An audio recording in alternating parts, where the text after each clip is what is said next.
Hi, I'm George Norrie, and welcome to our Coast to Coast AM YouTube channel. Have fun, tell your friends, and share us with everyone.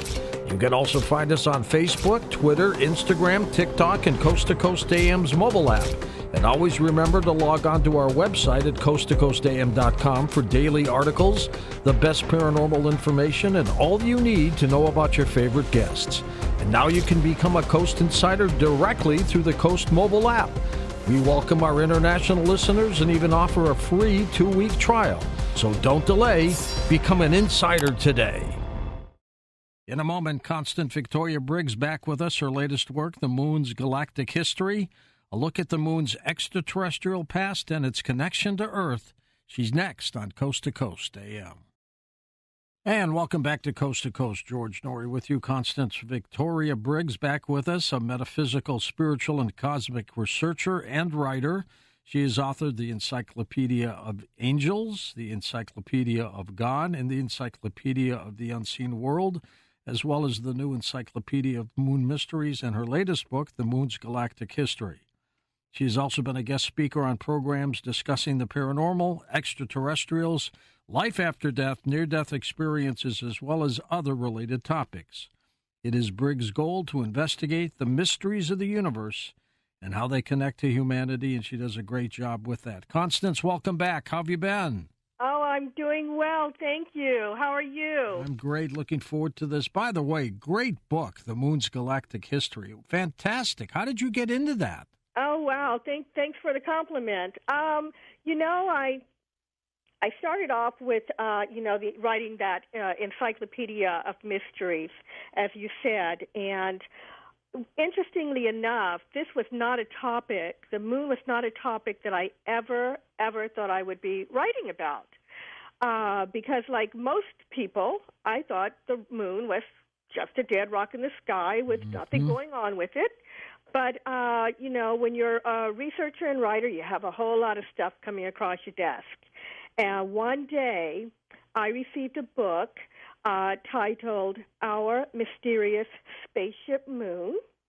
It was written in the 1970s by a UFOlogist by the name of Don Wilson. And I tell you, that little book blew me away. That little book taught me that our moon, there is way more to our moon than we know of.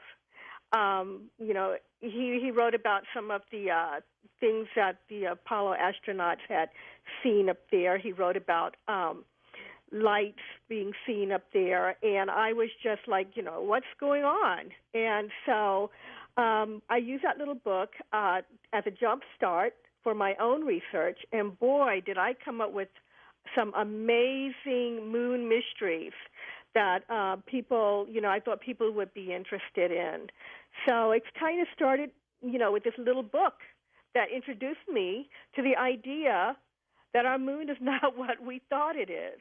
I'm going to explain the cover to people of the moon's galactic history. You've got a picture of the surface of the moon, the Earth in the foreground, and on the moon is a domed structure. Tell me about that structure. Yeah, so, the structures I mentioned in both books, and it is one of those, mysteries. There are, apparently, there are structures, domes on the moon, lighted domes that have been spotted, that our astronauts talked about in their narratives and their transcripts, that there are lighted domes. It looks like some sort of energy source is going on up there, and you can see them. And so, we don't know where they came from, of course, or where the lights are coming from. But, if we get into the whole hollow moon theory, there could be someone inside the moon,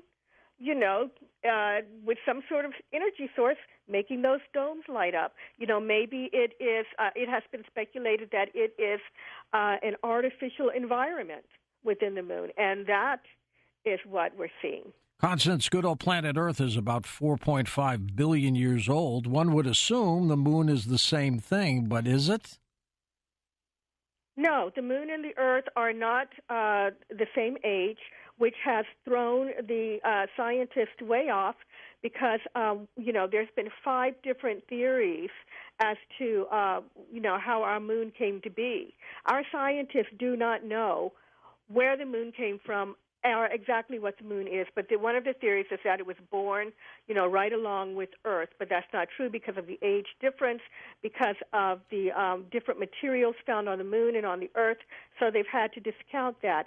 It looks like our moon, and I'd like to get into the details a little bit, but it looks like our moon was is speculated to have been created outside of our galaxy or even outside of the universe, and sent across the universe to where we are now. Well, we've had some guests, Constance, who believe the moon was towed into place where it is now, brought from another section. Right. That's my point exactly. So when you talk about the spaceship moon theory, that I'm talking about Don Wilson's Spaceship Moon book. That theory of it being something else that was brought here. People believe that maybe it is a spaceship that was brought here from beings. There's an old tale out of Africa that talks about our moon from the Zulu people being sent across the universe. These 2 extraterrestrial brothers, according to this tale, created the moon, which they referred to as a gigantic egg. They said that the yolk of this egg was hollowed out, and it was sent across the universe and placed in Earth's vicinity. That interpretation for an egg can be said, that it is a planetoid that was hollowed out and sent. What is very interesting about that is there were 2 Russian scientists and Soviet scientists who in the 1970s came forward with a theory that went along lines of this Zulu tale of the egg being sent across. Well, these 2 Russian scientists said from what they could understand, from what the NASA astronauts brought back, the data they brought back about the moon, to them it looked like the moon is a spaceship that has been hollowed out and perhaps has entities or humanoid people or extraterrestrials living inside this thing, and that quite possibly there's material in there for a generation of people or extraterrestrials to survive. They said that they thought it was engines in there and food, and that it was a kind of an ark. So to me, it sounds very much like that old Zulu tale. Interesting. A modern-day account and an ancient account. So, yeah, there are those that believe that it was towed into place. The late remote viewer Ingo Swann wrote a book called Penetration, where he claims that the far side of the moon is loaded with objects and structures and all kinds of things. Yeah, he saw a lot in his remote viewing experience. There were, he was sent up there by a secretive agency. Not sent up there. I don't know a whole lot about remote viewing. I don't remote view. I leave the body, but I don't remote view. You don't do that yet, right? But from my understanding of what he was saying, this secretive agency recruited him and gave him the coordinates to go to view the moon, and he did so. And when he went there via his remote viewing, he saw humanoids up there, and he saw structures. I think one of them he referred to was a factory. He said they looked like they were creating some sort of, I think it was a laser beam. And he saw a bunch of stuff. And what was really interesting is that he said the people on the moon that he witnessed were able to perceive him. So that would have meant that they were, I guess, telepathic, because, of course, he was not physically there, but they knew they were being observed. And he became frightened, and he withdrew himself, so to speak, and he hid. In a fast way, too. Constance, let's go through briefly the chapters that you have, because they're all exciting. The first one being the moon's mysterious ascension. And I guess that's where you start talking about how in the world did it get here? Right, yeah. So I called that chapter, I gave that chapter that title for that reason. You know, like I said before, I think the scientists have looked at the moon and, you know, said, what is it? Well, interestingly enough, if we go, I wanted to tell the moon story, and I wanted to go back as far in history as I possibly could. And what I found was the beginning of the tales that talk about a time where there was no moon in the sky, a pre-lunar Earth, something that most people have never heard of or would have ever believed. There were people, I call them people of old, but they were ancient writers from Greece and from Rome and philosophers that talked about, several people, including Aristotle and Ovid, for example, talked about a time where Venus was the planetary body in the sky that lit it up at night. Mm-hmm. And so I went back to that time, and I just thought, you know, what a great title, because it just wasn't there. It ascended. It ascended is, you know, a figure of speech. Really, it was brought in. And so I went from that time of the philosophers saying, you know, it was a time where people were running wild in the earth, you know. It was a time before Mesopotamia, from our earliest civilizations that we can think about. It was before that time that there was no moon in the sky, and they had those records of it. But so then I decided to come forward with that same chapter a bit in history and talk about writings that are on the Sun Gate of Bolivia, where there is a structure that stands, a ruin that stands today in an area of Bolivia that is believed to have been an astronomical observatory. And the symbols on this gateway, which is like a huge structure, as I said, it's an artifact, and it talks about the moon coming in. It gives symbols and writings saying that the moon came in about 12,000 years ago, approximately, according to them. According to the interpretation of that part of the symbols, that it came in, and that when it arrived, there were storms and earthquakes and chaos on the earth, and that eventually, you know, things settled, and the days, as we know it, the days back then were changed. The world was changed when this thing was brought in or sent in. So I found it interesting that there was a time when they said there was no moon, and then we can find writings that said that the moon came in later.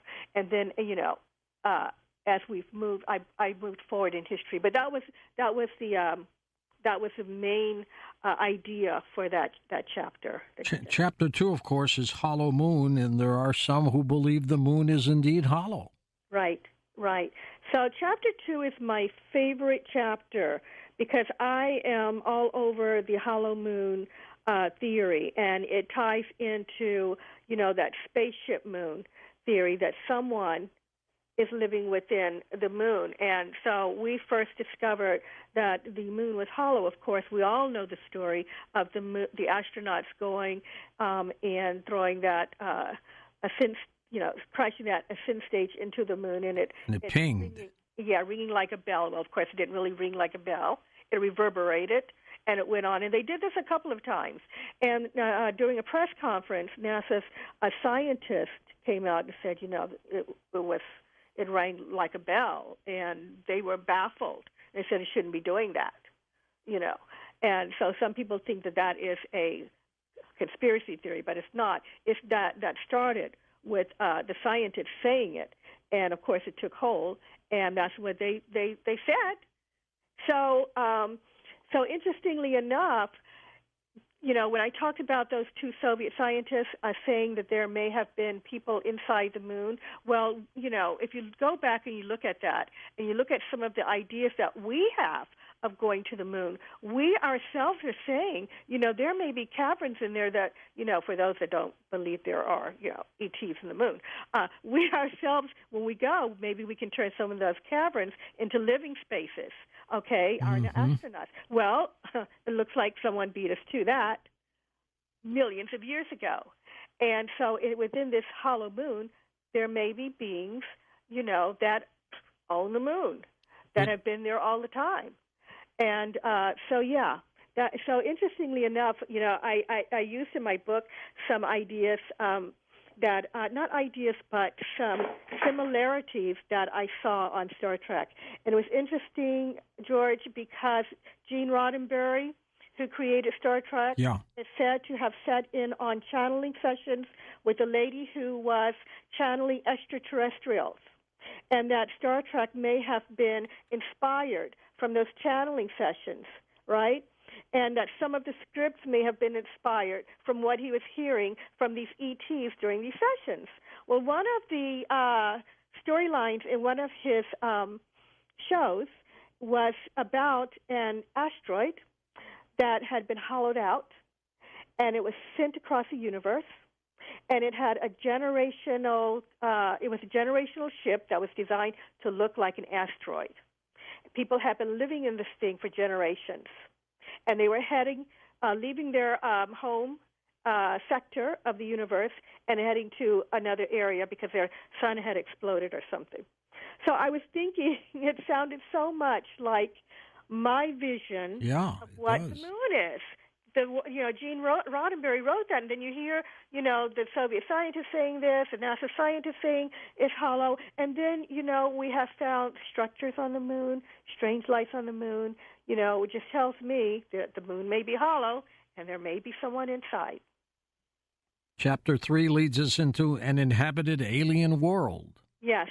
So to piggyback on my last comment about there being someone inside, the question that we have is that if the moon is inhabited, if there are people living inside or on the outside, who is it? I wanted to keep this dialogue about the moon going. I don't want people to forget that there is something strange going on up there. So when I talk about the inhabited alien world, I want to think about who it may be and why they may be there and how they came to be there. So some of the ideas in this chapter is that, number one, the moon may have had inhabitants on it all along. Why do we think there might be inhabitants? Because we have found structures on the moon. All right? That's no secret. And the people often, when they're talking about the moon, and they're talking about the moon anomalies, they talk about the structures, and that's kind of where they stop. They don't keep the dialogue going. Well, if there's structures on the moon, who put them there? How long have they been there? And why? So, we found pyramids. We found partial structures that looked like they had been destroyed. We've found, in our modern day, whole structures on the surface of the moon. Now, I've been talking about the interior, but on the surface of the moon, we have structures. We have lighted domes that look like there's something beneath, but then who placed the structures on the surface? Is there a city on the moon? Is the moon a foreign country where there's a civilization that has its own laws and its own rules? Did these beings come in when this thing was sent across the universe, or are they the same? Or did the original lunar inhabitants leave and someone else found the moon? I think we need to know. I think we need to question. And before we start going up there again, we need to know for sure, if we can, what's going on and who is it? So I talked about this inhabited moon, and then I talked about the fact that, excuse me, I'm losing my voice. I talked about the fact that in ancient times, there seemed to be a connection between Earth, the moon, and Mars. In our ancient writings, especially the writings out of India, we read that humankind had the ability to fly. Now, as crazy as that may sound for some people, it's out there. People think that these are myths that people made up to tell stories. It's not true. If you go into those writings, you can see that they have outlined the spaceships that were on Earth in those ancient days. They tell you exactly what they look like, how they were made, and even the energy that was used to fly them. And it says that they left Earth and they could go to the moon and that they could go beyond the moon. So someone was on the moon, on Earth, of course, but on the moon as well. Were they connected to Earth? Were the inhabitants human? Did they leave here and go to the moon for whatever reason and get stuck there?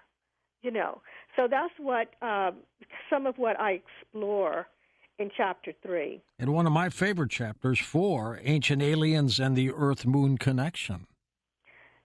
Yeah, so there is a idea that, like I just said, there, you know, the inhabitants on the moon could have been human that got stuck there. There's a story out there that says that Atlantis had that same ability. If you believe in Atlantis was true, and I do, that they had that same ability to be able to fly, and that the moon was possibly a territory of Atlantis.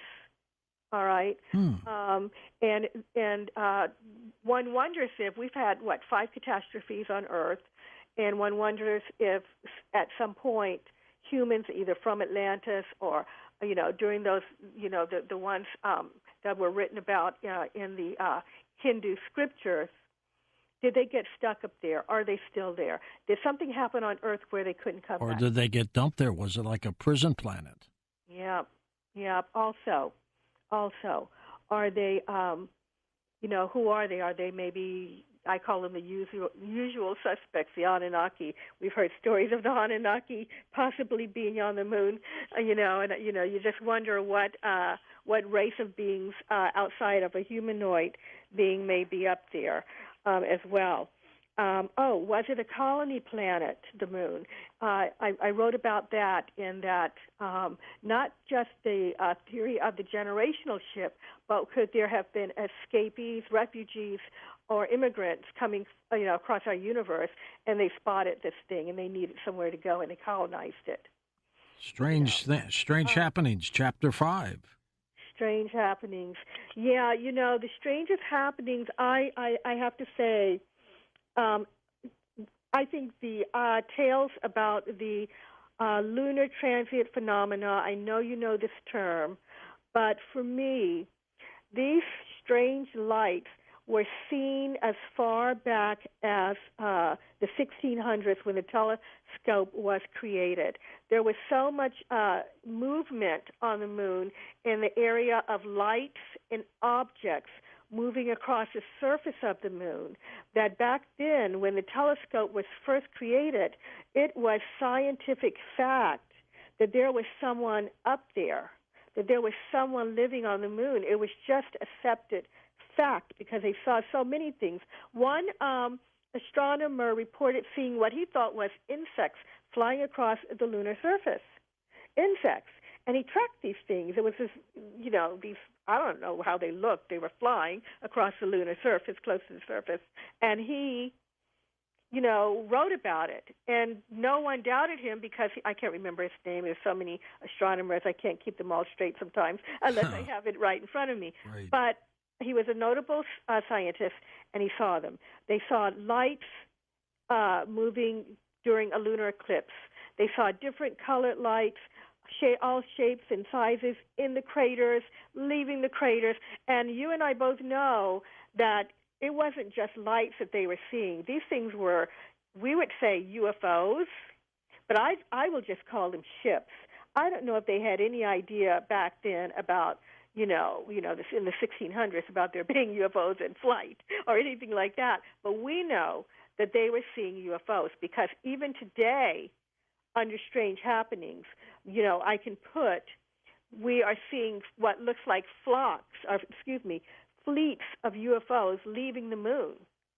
People have taken, photographs and video of these things. What are they? And where are they going? There's reports. One person reported seeing what they call a mothership. This thing was hovering over the moon, and it was so huge, and they referred to it as a mothership.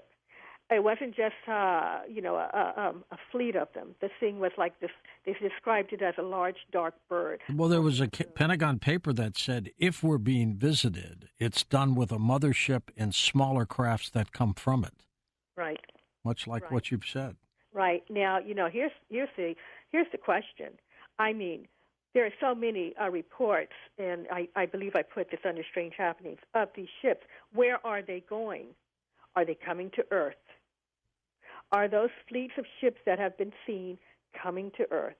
They could be going elsewhere in the solar system, of course, but are they coming here? We see so many UFOs today, and so, I have friends who's, you say to just go out and, watch the sky and you'll see them. The moon is the closest in proximity, to us, of all of the planetary bodies. Why not? That they would be coming from the moon. So that is a thought. And we see so many different shapes and sizes of UFOs here on Earth, and the same for the moon. We have photographs. They say that NASA tried to cover things up. Well, I'm here to tell you that there are photographs that show cylinder-shaped ships. Constance, we'll go through a few more chapters here, then take calls. But where do you get the book? Oh, you can get the book on Amazon, of course. Amazon.com has all of my books. You can also go to Adventures Unlimited Press website and get a copy there. Barnes & Noble, you can order online from Barnes & Noble. Chapter 6, A Moon Metropolis. Tell me about that. Right. So lately we've had people looking at Google Moon or Google Earth, and saying that they're seeing even more structures on the moon that has previously been recorded. And so there are some astronomers out there saying, they're seeing what looks like lights on edges of craters. Interestingly enough, that's also was a rumor with the Apollo 11 astronauts, that they had seen lights, ships sitting on the edge of a crater. Well, some are speculating that what they're seeing today look like there's, ships almost like a parking lot.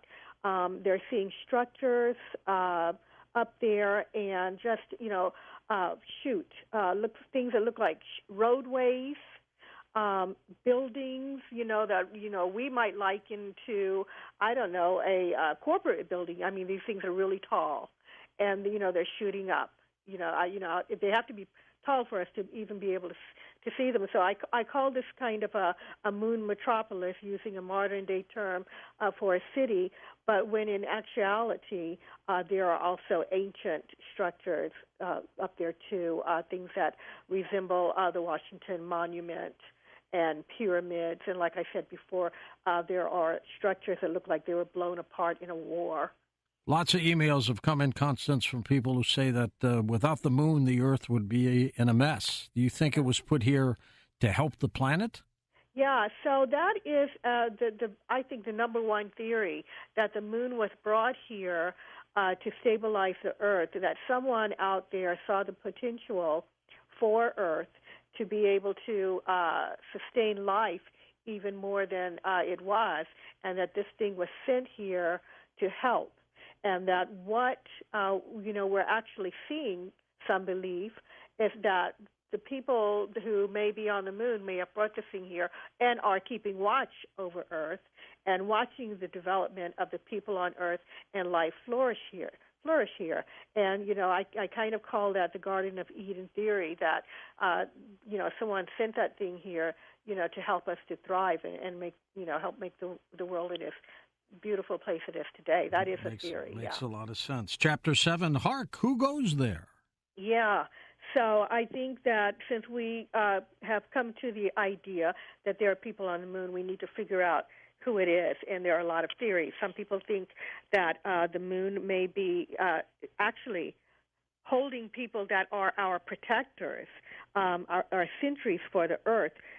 Some people, some researchers say, they might be, here to watch our progress, but others are saying that they could be the ones who, for example, are knocking. I've heard a couple of stories about asteroids that were going to hit Earth, being knocked out of the way by extraterrestrials.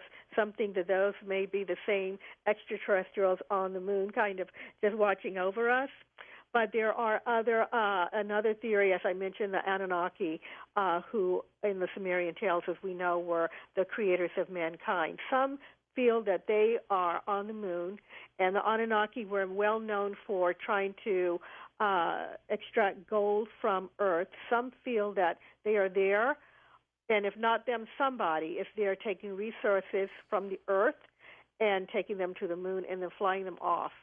Interestingly enough, we have seen people have seen UFOs extracting water from our world, and they're thinking that they're being taken to the moon and taken off.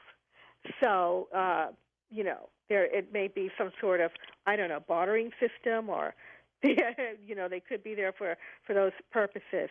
Also, along the line of the moon being brought here to help Earth, there was a writer who authored a book called "Who Built the Moon," and his name was Christopher Knight, and he was of the opinion that the moon could hold time travelers from the future who brought the moon who created the moon to help life on Earth flourish. And I thought that was interesting. Next chapter, symbols, codes, and clues. So there are a number of strange things going on in that area. The question is, are we receiving symbols so that we notice them on the moon? Things like, there's a huge letter S that, it looks like, just like someone had written the letter S on the mountain on the moon. And it just looks like it was drawn. Now, of course, we don't know what that means. Maybe they're trying to reach us. There's not just the letter S. There's other symbols from the Greek alphabet we've seen up there. We've seen flashes of light that some interpreted to be a kind of Morse code, like someone was flashing them so that they would get our attention. And that kind of struck me because, could there be someone up there that's trying to let us know they're there, or could there be someone there that's being held and are in need of some sort of assistance? I mean, I don't know why they would be flashing, but it looked like they were flashing, at the Earth. Also, the astronauts encountered some strange radio signals up there, and one of them heard strange language. That's interesting. Mm-hmm. Chapter 9, Where No Man Had Gone Before. So I don't think and I believe that we went to the moon, obviously. I keep talking about it. Oh, yeah, no doubt. Too many people involved in that. Right. But so I don't know if the astronauts, when they went, expected to find anything up there. I think they were just going into some sort of, exploration type of a mindset, like I likened to Star Trek. Of course, that's why I named the chapter that. They were just going to go out there and see what they could find. But what I wrote in that chapter is that they got more than they bargained for, because we have, pictures of UFOs hovering near the astronauts as they walked on the moon. All of the Apollo missions, were followed by strange lights or UFOs, all of them. They had some very interesting, encounters, and I don't know that they had planned on that. So I talked about that in that chapter, and I talked about that NASA had put together a little book called the NASA Lunar Technical Report, dating back to the 1600s, where they were seeing these strange lights. But I don't know if it ever occurred to, the astronauts that they were going to run into all of this stuff out there. So, yeah, they were kind of like the Star Trek guys, and, they kind of discovered some kind of life out there. They weren't allowed to talk about it. Your final chapter, of course, is Into the Future. Right. Yeah. So I have a dream of us being able to traverse the stars. And I kind of question in that chapter, why can't we be the ones to do that? Why do we have to be stagnated? Why can't we talk about this? What is the plan for the future? And I looked at some of the things that scientists are coming up with creatively of places to live out in space. They were coming up with an elevator into space, this mega structure that would go from the Earth, for example. Crazy idea. I know, but it's amazing. 239,000-mile elevator, right? I know, but I love it. I love it. And who knows, right? So who knows what the future holds? So I go into that, other places that we might be able to have colonies out there. And the fact that we need to, I talked about, think about it seriously. Either that or we're going to have an apocalyptic future, right? We need to do something. Why can't we be the spacefaring race out in the cosmos? So that's what that chapter is about. Let's go to the phones. Are lining up for you. First-time caller Ernest is with us in Milwaukee, Wisconsin. Hello, Ernest. Thanks for calling. Hi, George. Thanks for having me on. Sure thing. First off, I'd like to make mention that the Star Trek episode was called "For the World is Hollow, For I Touch the Sky." Aha. Thank you. That's the one. And also the other one is there's another movie called Moonfall featuring Halle Berry. Yes. If you look at that. But the reason why I'm called is, have you ever heard of a book called Somebody Else is on the Moon by George H. Leonard? Yes. Published in 1976. And I was just going to make mention there's some very interesting early pictures that was taken. And one of my favorite ones was this object that rose into this crater, and it rose out, and it rose out of it.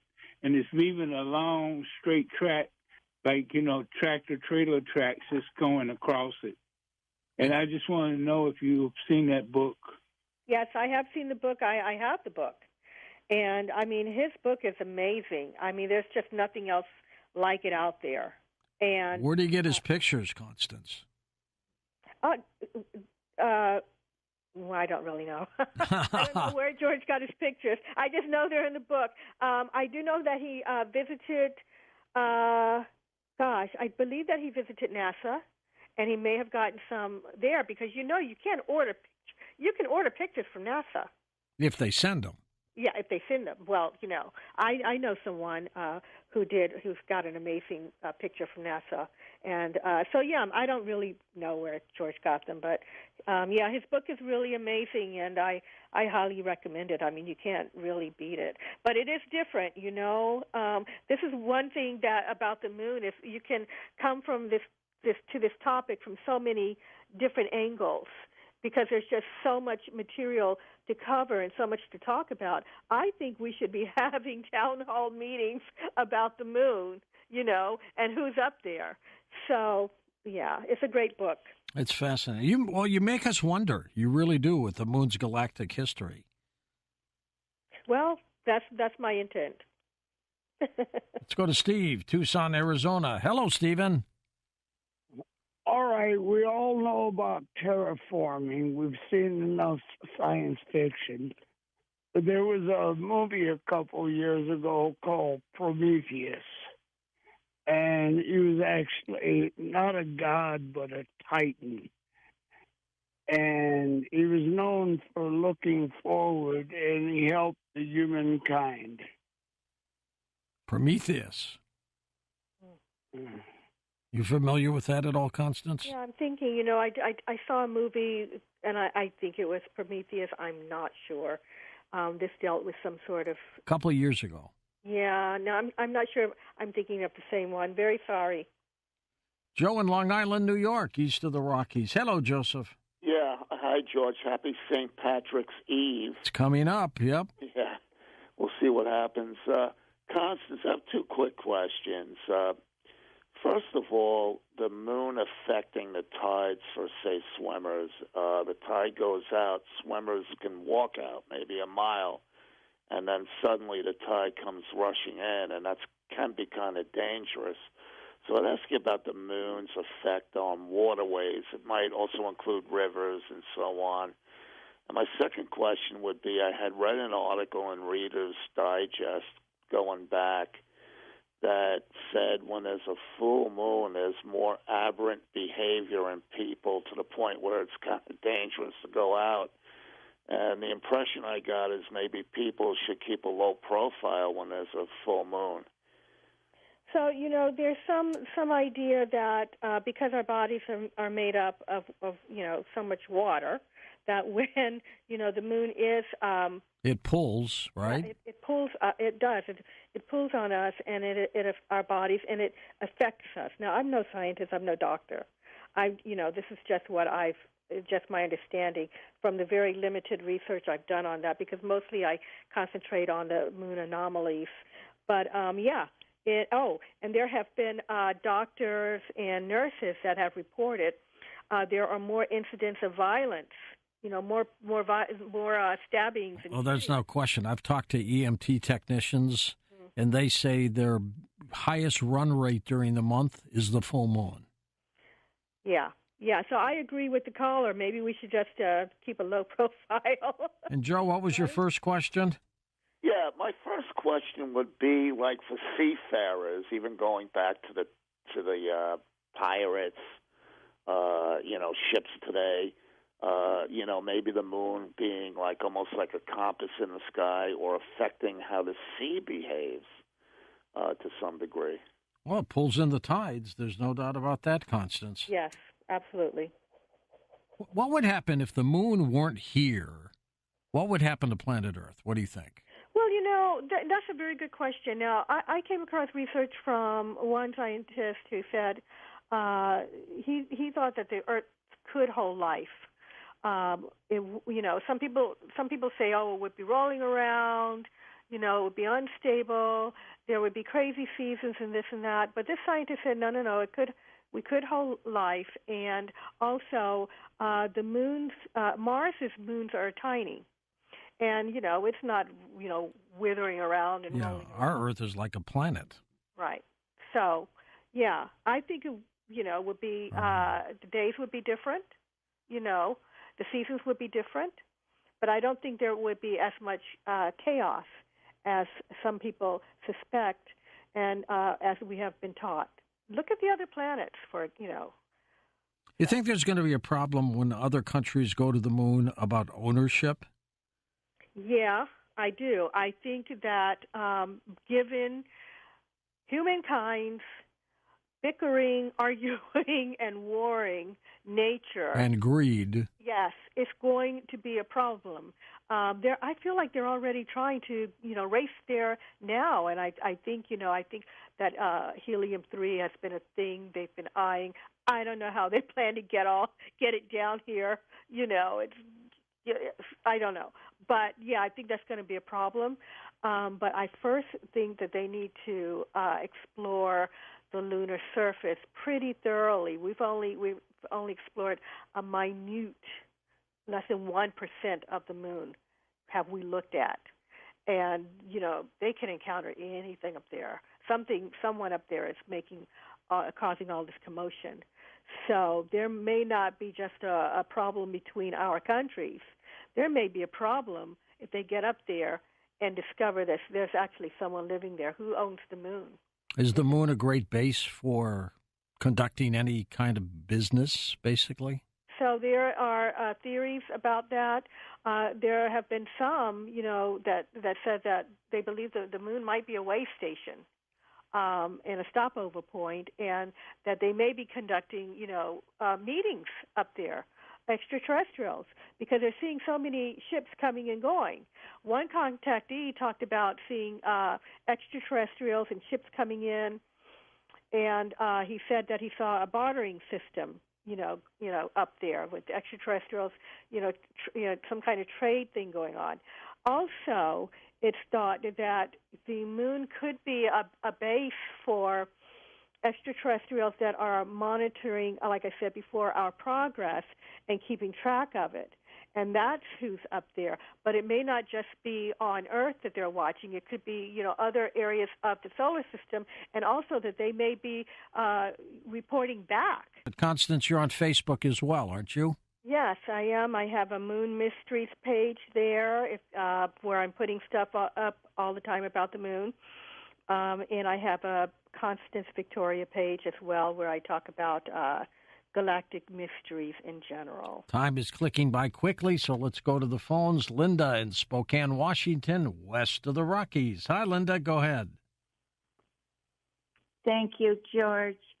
I have a comment or two to give Constance to see what she thinks. Okay. There's a song by Red Hot Chili Peppers, and one of the lyrics is, China's on the dark side of the moon. I think the song title is Waiting for the Black Summer to End. And also on Facebook, I was reading a comment from someone who said the moon was a machine, and if it woke up, we'd all be in trouble. So those are two different theories, but I wanted to let Constantine know about those. Constance, what do you think? Well, I'll have to listen to that song by the Red Hot Chili Peppers. I'm not familiar with it, but it sounds pretty cool. If it's a machine and it wakes up, we would all be in trouble. Well, okay, people do think it is a megastructure and a kind of machine, but I think that, I don't know what to say about that one. But all I can say is I believe that there is someone controlling the moon, and thus far we seem to be fine. Why is the moon so romantic, Constance? I mean, it's beautiful. I mean, it really is. A full moon lit on a clear night. Right. Gorgeous. Low lights are romantic. People look their best in dim light. It's nice to go out and sit and look at it. It really, really is beautiful. And sometimes I even think, oh my goodness, am I shattering, people's ideas about the moon? Being with all its beauty, talking about, there being, other people up there. But I don't know. It's just gorgeous to gaze upon. Brandon's with us in Austin, Texas. Hey, Brandon, go ahead, sir. Thank you so much, George and Thank Constance. you. And rest in peace to the drummer of Red Hot Chili Peppers. He just died like a couple months ago. That's right. By the way, Brendan, you're a great caller. I wanted you to know that. Thank you. I appreciate it. I really like the show, and I like that you guys get out the information, and I access really awesome guests. But the next guest, Mac Maloney, if you could ask about moon bases and underground bases if you weren't already, we would all really appreciate that. And Constance, we're short of time, so I'll just go into it. I wanted to describe some photos I saw on NASA.gov in 2009 or 2010 that was of structures and tracks and censoring inside the photos. They were super megapixel pictures, massive pictures. It's hard to even to describe how large these pictures were. You could just zoom in and zoom in and zoom in forever. But they had giant obelisk structures, and you could clearly see them, and they had shadows. Some of the structures were decrepit, like some sort of war had occurred. Mm-hmm. Another caller had brought tracks up, and I also saw that. I think the tracks are really important, that these tracks on the moon are caterpillar tracks, like tank tracks. It's a very specific type, and there's other types too, like mining dump trucks. I encourage the listeners to Google giant mining dump truck so that they can get an image in their head of what we're talking about. And these tracks, once again, are super important because that means that it's us there, or at least that like we were there. I think that we found something abandoned and that we went and looked at it in the 60s or 70s or 80s. We brought a whole bunch of equipment there, and that's why we have a bunch of tracks there. There's giant pipes, exhaust and drainage type stuff, perfect circles, and you can see them going for a little bit, and then they'll go into the soil, kind of like a gas main going into the soil. And you can, as for the censoring and pixelation, they put these giant pixels over it to block out giant areas of the picture, and then they blurred it over it, and you can see the brush strokes the individual brush strokes of the blurring, and that the perfect circles are also showing that it was us. And one last thing is, I was looking at the Lunar Reconnaissance Orbiter because I tried to find what mission did these pictures get taken from, and I found out that the Lunar Reconnaissance Orbiter launched in 2009, and last year they just said that they did a software update that they could take sideways diagonal pictures of the moon, and said that was a new technology. That was what I saw in 2009, sideways diagonal pictures, and they're saying that they're just now able to take them now. And I think it's also really strange how the first caller said that, or not the first caller, but the caller earlier said that they had pictures from the 60s, and he's saying that he saw the same stuff that I did years later, and I don't know any of these people. So we're all saying that we saw the same thing. Well, there's something going on there, Constance. Yeah, I've seen some pictures of pipes and things. I've heard about the tracks. In my mind, I didn't make the connection that it might be us. I thought that it is an ET civilization up there. But there is talk of, and I know nothing about this, George. I think you know a lot more than me on this, the secret space program. Yeah. I don't know much about that, but I do know that there is a theory that we could have sent colonists to the moon, secretly. And I don't know that this has anything to do with, the secret space program, but this could be, a different program altogether, just, one event where we sent colonists to the moon to see if we would be able to survive on another planetary object. And the idea was to pick, some of the best of our, people and send them up, great scientists and doctors and writers and youth, youthful people too, and see if they could last up there as an experiment. I don't know if that happened. That's a theory. Could that be a thing where these the pipes and the structures that he's talking about could be related to that, or not at all? I know that the astronauts talked about seeing what looked like mining going on up there too. And that was a thing for them. They had seen what looked like mining equipment and areas that were for mining. And I think the lunar orbiter had also taken some pictures. I think Mike Barra in his work talked about that too. Yeah, Mike's so it done is a some thing, good but I don't know, if it's us or if it's extraterrestrial or if it's us and extraterrestrial. There are some thought that we are up there working with, other worldly beings for whatever reason. Next up, let's go to Don, Alberta, Canada. Hey, Donald, go ahead. Hi, George. Hi, Constance. Hi, Don. Way back in 2002 in the spring, before Coast to Coast went from WAV file to MP3, there was a guest on. He talked about how in the past 3,600 years ago, 3,800 years ago, we were 64 times more advanced than we are today, and we had bases on the moon. It was actually China and India, and then they nuked each other back to the Stone Age. But he was really well researched. I don't know who he was. I went back, tried to find the file and record it, but I couldn't find it because it was mixed in with another show that was on at the time. But really, really good information. One of the cities was in what we call Death Valley, United States.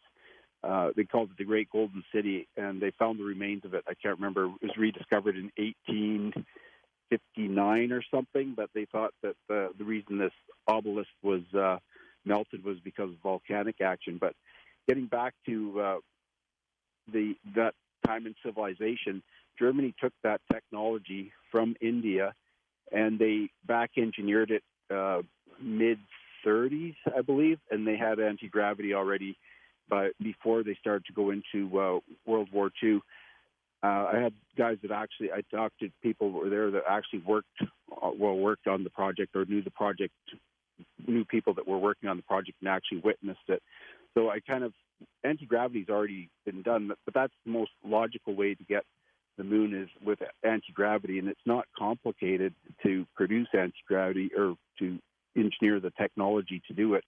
It's just that for some reason we suppress it, and we're still playing with rockets. There was one other comment I was going to make. I can't remember which astronaut it was, but he said he looked over in a crater and he said it wasn't just one UFO. There wasn't enough room to park another one.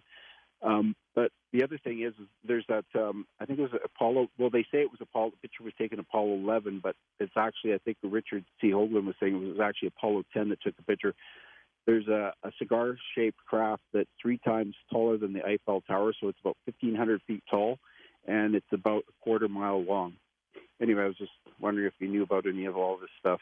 Great comments. Thanks, Don. How about that, Constance? Yeah, no, I've seen photos of cylinder-shaped, I think he said cylinder-shaped objects up near the moon. There's a couple of them. In fact, you can Google them. You know, I keep hearing that, you know, there's been a cover-up, and I know that some pictures of ships and things were destroyed, but there's a whole bunch of stuff out there. There is one where you can see definitely a cigar-shaped UFO above the lunar surface.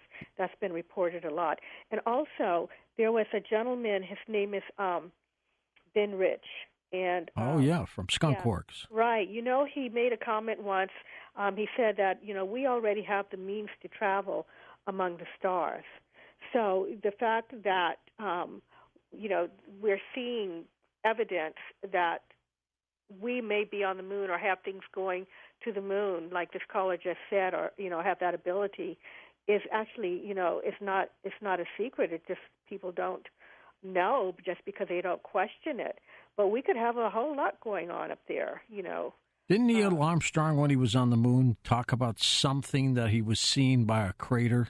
Mm-hmm. So basically what happened is he and Buzz, you know, exited the craft, the lunar module, and stepped out onto the surface, and they said on a secret line that there were ships lined up on the edge of the crater, and that they were watching them, and that they were big, and that they were menacing, and they were pretty freaked out, you know. You know, I used to wonder in my first stages of research whether or not that story was true, but then I came across some information that I believe the gentleman's name was Christopher Kraft, and he was called the... he was the head of NASA at the time. Right, in he started Mission Control, and he came out in later years and said that story of Neil Armstrong and calling and saying that he saw those things was absolutely true and correct. I personally, you know, call that my smoking gun, and I say that in the book. If you can't trust, you know, the father of Mission Control, who worked very closely with them, if you can't believe him, who can you believe? So, yeah, I believe that they saw ships up there. I believe they saw ETs up there. But, you know, they're not allowed to talk about it. They weren't allowed to talk about it then, and they, you know, employees of the space agency can't talk about it now. Even, you know, the ISS up there, you know, they're live, and you can see, you know, UFOs in the background, and they've tried to cover it up. But they're not going to talk about it because to this day, they're not allowed to. So, but, you know, you hear a lot of these things. Oh, I'm here to tell you they're not rumors, all of them. Constance, what's your next project? I'm working on a book that's a companion to this one, the Earth's extraterrestrial the Earth's galactic history and its extraterrestrial connection. There's a lot of things going on. Scientists today just found active volcanoes on Venus. It's an amazing solar system we're in, isn't it? It's amazing, and it's very exciting times. And I you know, we might be very close to a point where we may actually have some sort of mass contact. We just might. It just might. As a matter of fact, we've been hoping and keeping our fingers crossed. Constance, thanks again. Come on back, okay? Thanks for having me. I really enjoyed being here. You take care of yourself. The Coast mobile app is now available for download on iPhones and Android devices. You can become an insider directly through this app. This is a great option for our international listeners, and new users will also receive a free 2-week trial.